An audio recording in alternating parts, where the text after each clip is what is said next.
Ready to embark on a new financial journey? Centris Federal Credit Union is here to help. Centris is your trusted financial partner, focused on what truly matters, giving back to our communities and ensuring their members' experience is top-notch. With 15 convenient locations, Centris' mobile and online banking, instant issue debit cards, and local expertise, your new financial path is closer than you think. Visit centrisfcu.org, stop by a Centris branch, or give them a call at 402-334-7000 to learn more about how they can help you achieve financial success. Centris Federal Credit Union, federally insured by NCUA and equal housing lender. Your journey to financial freedom starts here. Centris Federal Credit Union, where you and your community come first. Welcome back to another season of the Doc's Diagnosis presented by Centris Federal Credit Union. Dr. Rob, we're back. We're back. We're almost dressed alike. I forgot to wear my Bet Fred shirt because I wore it for the Behind the Point spread, which you skipped out on, by the way. Yeah, work stuff. I couldn't help it. Totally understandable. The good thing is you are here for the Doc's Diagnosis presented by Centris Federal Credit Union. And I tell you what, it really does seem like Nebraska is cursed when it comes to turnovers. And when we look at the doctor's chart this morning or today or whenever you're watching this video, the chart right away says the first problem happens to be turnovers. So let's go to the turnovers against Minnesota. This is the first one. We're going to run them in order.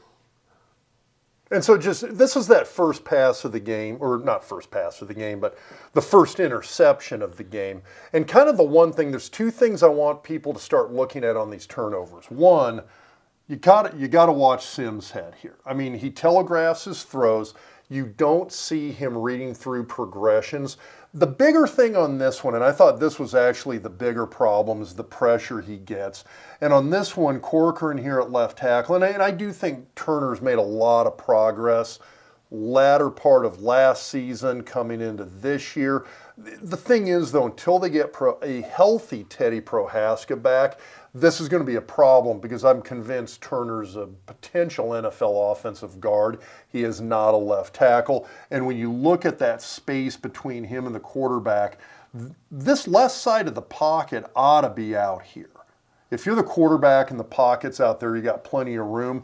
When that pocket has been collapsed to this point, that's getting in your face. You're getting pressure on the quarterback. And I actually think that was probably the bigger reason on this first interception that led to this one happening. You see the pressure right there.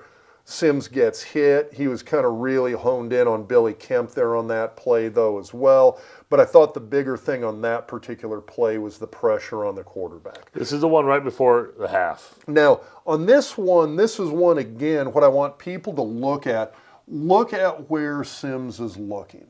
He's got his eyes right here. He does not change who he's looking at. And as we go through the play here, the only thing I want people to pay attention to is where Sims is looking on this particular play.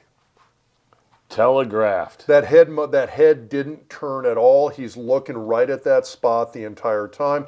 You've got a couple of NFL defensive backs on Minnesota's team, and that's the thing that's going to cause you issues. Now, if you look at this play here, so this is Anthony Grant's fumble. You see the ball pop out right there. Kind of what I want people to take a look at here on this play is that here's your line of scrimmage. Here's where Grant's falling right here. If he'd held on to the ball, this would have been a 7-yard gain. The blocking wasn't great, but it was there enough to spring him for a 7-yard gain. The bigger thing here is if you look at the close-up coming up on the slow-mo right here, two things. One, Grant's been kind of fumble prone for the entire, just the entire preseason, really parts of last year. It was just a good play by the defender here, though. But the question will be is if he had done this to Gabe Ervin, would he still have knocked the ball out? Because it was a picture-perfect punch by that particular defender right there on that play. As a defensive coach, that couldn't be taught any better than it was right there. Thing is, though, the blocking was there, the play was there. He didn't hold on to the ball when it got punched out. Now, this is the third interception, minute left in the game, fourth quarter. Again, what you really got to look here, watch Sims' head. You look at where he's looking. He's honing in on this spot in the zone. he does not move his head and he does not take his eyes off of those spots. He's not running through a progression. Every time he throws the ball, he's looking for one guy the whole time.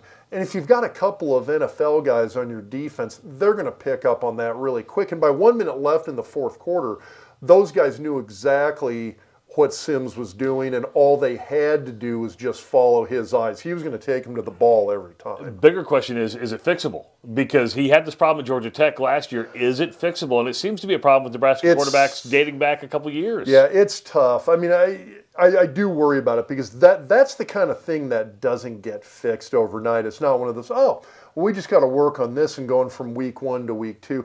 I think this is a Jeff Sims thing is what this is. He's got a great arm. I mean, he's got some great arm strength. But his legs are better, and he should just run the football. He can, but do you want your leading rusher to be the quarterback? Worked with Eric Crouch. Yeah, but you still had Dan Alexander and some of those other guys in that era too.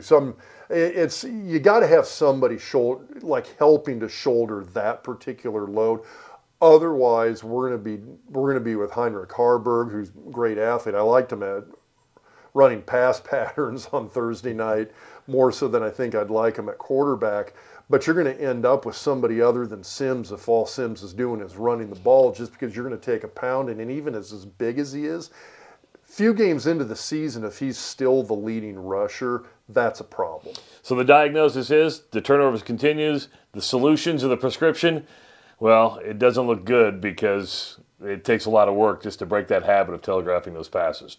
For the Doc's Diagnosis presented by Centris Federal Credit Union, he's Dr. Rob Zatechka. I'm Travis Justice. We'll see you tomorrow.